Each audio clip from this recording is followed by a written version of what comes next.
Hello အားလုံးပဲမင်္ဂလာပါခင်ဗျကျွန်တော်ရဲ့ channel ကနေပြီးတော့ပြန်လည်ကြိုဆိုလိုက်ပါတယ်ခင်ဗျ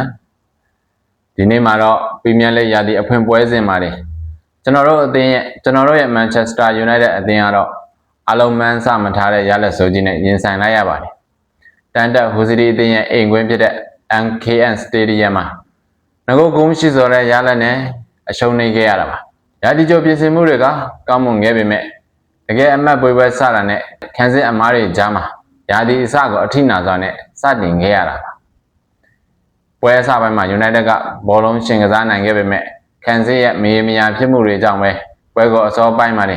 က်လွတ်ခဲ့ရတာပါအဆိုအရဆုံးကတော့ပေးလိုက်ရတဲ့ဂိုးနှလုံးဟာစက်ပြီးတွေကဖြစ်နေတာပါပဲပွဲစဉ်18မိနစ်မှာတောက်ကန်ဘောကနေတစ်စစ်ဟိုစီတီတင်းရဲ့နောက်ခံလူစီမီအာဂျီယာကအပိုင်ကောင်းတိုက်ပြီး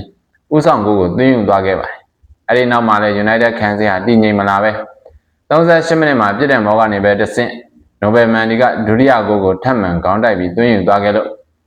United အနေနဲ့ပထမအပိုင်းမှာ2ဂိုးပြည့်နဲ့ရှုံးနေခဲ့ပါတယ်ဒီဘက်မှာကွင်းလယ်ပိုင်းကိုကြည့်မယ်ဆိုရင်လေဒရီဒီလမန်နဲ့အန်ဒရီဆန်တိုတို့ကကစားခဲ့ကြပေမဲ့ကွင်းလယ်ထင်းချုံနိုင်ဆောင်ကအလုံးကိုနေပါခဲ့ပါတယ်ပြန်ပဲဖိအားပေးမှုကိုမရှင်နိုင်ခဲ့တယ်လို့တိုက်စစ်စီကိုဘောလုံးထိရောက်စွာလည်းမပေးဖို့နိုင်ခဲ့ကြပါဘူး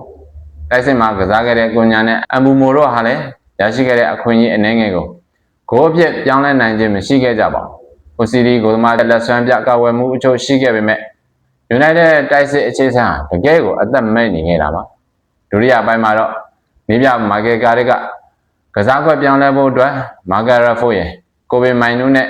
ဘင်ဂျမင်ဆက်ကိုတို့လိုလူစားလဲဝင်ရောက်ကစားစေခဲ့ပါတယ်။ဒါပေမဲ့ဟိုစီတီအသင်းရဲ့ခံစစ်ကကြစ်လက်စွာပိတ်ကစားသွားခဲ့တယ်လို့တံမြန်တိုက်စစ်တွေနဲ့ပါချင်းချောက်နိုင်ခဲ့တာကြောင့်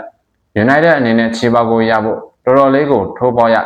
ခက်ခဲသွားခဲ့ပါတယ်။ဝင်လာတဲ့ကစားသမားတွေဟဲ့လဲပွဲရဲ့အချိန်ကိုပြောင်းလဲနိုင်ခြင်းမရှိခဲ့ပဲနဲ့မိနစ်90ပြည့်တဲ့အထိ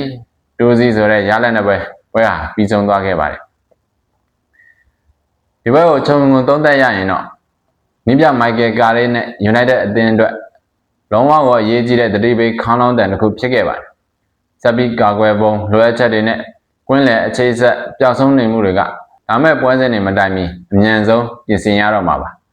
ညီကိုတို့ရောဒီနေ့ဟိုစီတီနဲ့ပွဲမှာ United ရဲ့စွမ်းဆောင်ရည်ပေါ်ဘယ်လိုမြင်ကြလဲဗျမိုက်ကယ်ကာရီအနေနဲ့အဓိကဘာတွေပြင်ဆင်သင့်လဲဆိုတာ comment မှာဝင်ရောက်ဆွေးနွေးပေးကြပါအောင်ခင်ဗျဗီဒီယိုလေးကိုသဘောကျတယ်ဆိုရင် like and share လေးလုပ်ပေးခဲ့ကြဖို့မမေ့ပါနဲ့哦